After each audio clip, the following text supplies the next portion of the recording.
Shalom saudara-saudaraku yang dikasihi Tuhan, dimanapun saudara berada, kiranya damai sejahtera Allah terus melimpah dalam hati dan hidup saudara semua. Sebelum kita mendengarkan firman Tuhan, mari berdoa. Kami datang bersyukur kepadamu Bapa di surga untuk kasih setiamu dalam kehidupan kami, anak-anakmu. Saat ini kami mau mendengarkan firman-Mu, Roh Kudus-Mu menolong kami untuk dapat memahaminya. Demi nama Yesus, amin. Firman Tuhan dari Kisah Para Rasul 11 ayat 19 sampai 26. Barnabas dan Saulus ke Antiokhia. Sementara itu banyak saudara-saudara telah tersebar karena penganiayaan yang timbul sesudah Stefanus dihukum mati. Mereka tersebar sampai ke Fenisia, Siprus, dan Antiokhia. Namun mereka memberitakan Injil kepada orang Yahudi saja. Akan tetapi di antara mereka ada beberapa orang Siprus dan orang Kirene yang tiba di Antiokhia dan berkata-kata juga kepada orang-orang Yunani dan memberitakan Injil bahwa Yesus adalah Tuhan, dan tangan Tuhan menyertai mereka, dan sejumlah besar orang menjadi percaya dan berbalik kepada Tuhan. Maka sampailah kabar tentang mereka itu kepada jemaat di Yerusalem. Lalu jemaat itu mengutus Barnabas ke Antiokhia. Setelah Barnabas datang dan melihat kasih karunia Allah, bersukacitalah ia. Ia menasihati mereka supaya mereka semua tetap setia kepada Tuhan. Karena Barnabas adalah orang baik, penuh dengan Roh Kudus dan iman, sejumlah orang dibawa kepada Tuhan. Lalu pergilah Barnabas ke Tarsus untuk mencari Saulus, dan setelah bertemu dengan dia, ia membawanya ke Antiokhia. Mereka tinggal bersama-sama dengan jemaat itu 1 tahun lamanya, sambil mengajar banyak orang. Di Antiokhia murid-murid itu untuk pertama kalinya disebut Kristen. Tema kita, percaya dan menyerahkan diri kepada Tuhan. Saudara-saudaraku yang dikasihi oleh Yesus Kristus, penganiayaan yang timbul kepada orang-orang percaya, termasuk kepada Stefanus yang mati dirajam, dilempari batu, membuat jemaat tersebar sampai ke Fenisia, Siprus, dan Antiokhia. Kematian Stefanus dapat kita baca pada Kisah Para Rasul 7 ayat 58 sampai 60. Jemaat-jemaat yang tersebar oleh karena penganiayaan yang hebat adalah untuk menghindari penganiayaan yang terjadi. Tetapi hal ini membuka peluang bagi pemberitaan Injil bahwa Yesus adalah Tuhan. Awalnya pemberitaan itu hanya kepada orang-orang Yahudi saja. Namun akhirnya pemberitaan mereka sampai juga kepada orang-orang non-Yahudi, yakni orang-orang Siprus dan Kirene yang tiba di Antiokhia, dan juga orang-orang Yunani yang ada di sana. Atas penyertaan Tuhanlah pemberitaan Injil yang mereka lakukan telah membawa banyak orang yang bertobat dan menjadi percaya kepada Tuhan Yesus. Saudara-saudaraku, mendengar berita inilah tentang pertambahan orang-orang percaya yang terjadi ini.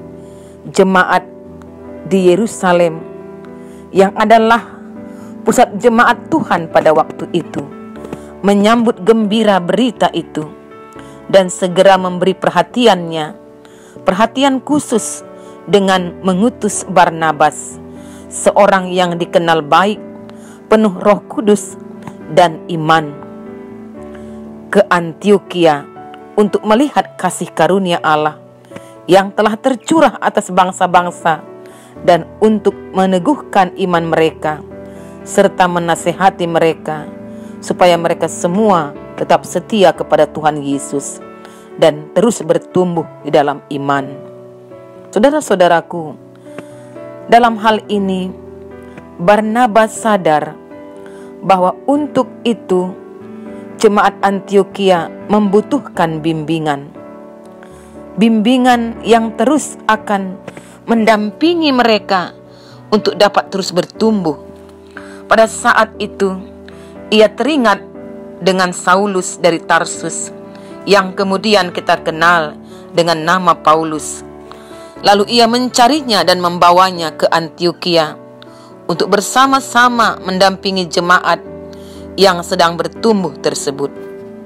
Barnabas dan Paulus tinggal 1 tahun lamanya melayani jemaat Antiokhia. Jemaat pun mengalami pertumbuhan rohani yang luar biasa. Bahkan untuk pertama kalinya lah orang-orang percaya itu, yakni murid-murid itu, disebut Kristen atau pengikut Kristus. Melalui bagian renungan kita, saudara-saudaraku, kita dapat belajar bahwa penganiayaan yang terjadi, yang dialami oleh orang Kristen bukanlah halangan untuk menyatakan iman dan kesaksiannya sebagai orang-orang percaya, serta memberitakan Injil Yesus kepada mereka yang belum percaya. Bukan hanya diberitakan kepada orang-orang yang sebangsanya, tetapi juga untuk suku bangsa yang lainnya. Melalui bagian renungan ini juga kita belajar bahwa pemberitaan Injil tidak bisa dihambat, dihentikan hanya karena adanya penganiayaan, penderitaan, bahkan kematian yang dialami oleh orang Kristen. Terbukti setelah kematian Stefanus, orang-orang percaya tersebar ke berbagai tempat, dan itulah peluang untuk jalan memberitakan Injil, dan dengan itulah semakin banyak orang menerima kabar baik. Bahkan orang-orang yang menentang pada awalnya pun akhirnya menerima Yesus dan menjadikan dirinya menjadi alat pemberitaan Injil, seperti kehidupan Saulus yang menjadi Paulus yang melayani Tuhan dengan luar biasa dalam pemberitaan Injil Yesus. Dalam renungan kita ini bersama-sama dengan Barnabas, dia melayani jemaat di Antiokhia ini untuk terus mendampingi, mempersiapkan mereka menjadi orang-orang Kristen yang tangguh, yang tetap setia. Saudara-saudaraku, dalam hal inilah kita mengenal bagaimana istilah makin dibabat, makin merambat. Pekerjaan pemberitaan Injil Tuhan tidak bisa dihambat oleh siapapun. Orang-orang yang tidak mau menerima Yesus, menerima pemberitaan Injil Yesus, orang-orang yang membenci pengikut Yesus, juga bisa dipakai oleh Tuhan. Orang-orang yang tidak mau menerima pekabaran Injil, tidak mau menerima Yesus sebagai juru selamatnya, orang-orang yang mungkin membunuh orang-orang yang memberitakan Injil tersebut, bisa memang menghabisi nyawa orang-orang percaya atau pemberita Injil itu, tapi dia tidak bisa menghentikan pekerjaan pemberitaan Injil. Saudara-saudaraku, hamba-hamba Tuhan, para misionaris, para pekabar-pekabar Injil boleh saja mati karena imannya menyaksikan Kristus dalam pemberitaan Injil. Tapi darah orang yang mati sebagai martir Kristus akan menjadi benih gereja, menjadi benih yang terus bertumbuh subur untuk menyelamatkan orang-orang yang belum mengenal Yesus. Saudara-saudaraku, tema kita percaya dan menyerahkan diri kepada Tuhan. kita melihat bagaimana Barnabas, seorang pribadi yang luar biasa, ketika dia menerima Yesus, ketika dia percaya, dia menjual ladang miliknya, lalu membawa uangnya itu dan meletakkannya di depan kaki rasul-rasul. Ini bisa kita baca di Kisah Para Rasul 4 ayat 37. Ini bukti bahwa dia sungguh percaya Kristus dan menyerahkan hidupnya, bahkan harta miliknya, kepada Tuhan. Perbuatannya ini sungguh menunjukkan bahwa Barnabas adalah seorang yang murah hati dan suka memberi. Kepeduliannya terhadap perkara-perkara rohani yang sangat besar ini dapat kita lihat bagaimana dia rela menjual sebidang tanah miliknya untuk membantu pekerjaan Tuhan dalam hal pekabaran Injil. Sebagaimana Paulus yang telah percaya Yesus, bahkan menyerahkan hidupnya kepada Tuhan sepenuhnya, totalitasnya kepada Tuhan. Demikianlah kita juga sebagai orang percaya yang menyerahkan hidup kita sepenuhnya juga kepada Tuhan. Saudara-saudaraku, kehidupan Barnabas menjadi kesaksian bagi orang lain, sehingga banyak orang menjadi percaya kepada Kristus. Dan disinilah kita lihat bagaimana pula kita menjalani hari-hari hidup kita ini, ketika kita percaya dan menyerahkan hidup kita kepada Tuhan di tengah-tengah dunia yang penuh dengan persaingan ini, dengan banyak penderitaan kejahatan ini. Bagaimana kita tetap percaya, setia kepada Tuhan Yesus. Biarlah seluruh totalitas hidup kita serahkan kepada Tuhan. Dan hidup kita, ketika kita menerima Yesus, percaya kepada Yesus, hidup kita ini hanya untuk memuliakan nama Tuhan, untuk memenuhi rencana-rencana Tuhan. Itulah yang harus kita lakukan. Seperti Rasul Paulus juga pernah berkata kepada jemaat di Roma dalam Roma 6 ayat 13. Dan janganlah kamu menyerahkan anggota-anggota tubuhmu kepada dosa untuk dipakai sebagai senjata kelaliman, tetapi serahkanlah dirimu kepada Allah sebagai orang-orang yang dahulu mati, tapi yang sekarang hidup. Dan serahkanlah anggota-anggota tubuhmu kepada Allah untuk menjadi senjata-senjata kebenaran. Jadi jelas kehidupan orang-orang percaya kepada Yesus Kristus, hendaknya menyerahkan kehidupannya, dirinya sepenuhnya kepada Allah untuk dipakai oleh Allah saja. Saudara-saudaraku yang dikasihi oleh Tuhan, sungguh pelayanan Barnabas di Antiokhia membawa dampak yang sangat luar biasa karena ada kuasa Roh Kudus yang menyertainya.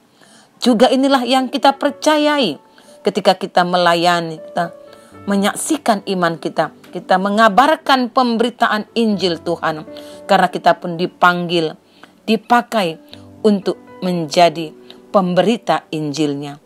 Dan kita juga dipanggil dan dipakai untuk juga bersedia menderita demi Injilnya.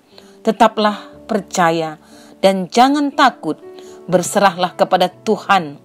Sebab kita tahu janjinya kepada orang yang bersaksi, menyaksikan imannya, Tuhan akan menyertainya sampai kepada akhir zaman. Saudara-saudaraku, sikap kita yang hidup takut akan Tuhan, penuh penyerahan diri kepada Tuhan, adalah juga modal kita untuk dapat bersaksi mengabarkan pekabaran Injil Tuhan. Di samping kuasa Tuhan melalui Roh Kudus-Nya, kita juga harus hidup kudus di hadapan Tuhan dan bertumbuh menjadi pribadi yang lebih baik, agar lebih banyak lagi orang-orang bisa dimenangkan untuk datang dan percaya kepada Yesus. Mari berdoa. Terima kasih Bapa yang baik, kami sudah dilawat oleh firman-Mu yang telah memanggil kami, yang telah memberi kami kehidupan, keselamatan dalam Yesus. Pakai kami Tuhan menjadi alat kesaksian-Mu dalam memberitakan Injil-Mu. Pakai juga gereja-Mu menjadi gereja yang terus bermisi untuk memenangkan jiwa-jiwa yang akan dibawa kepada Yesus Kristus. Inilah doa kami. Amin. Salam saudara-saudaraku, Tuhan Yesus memberkati.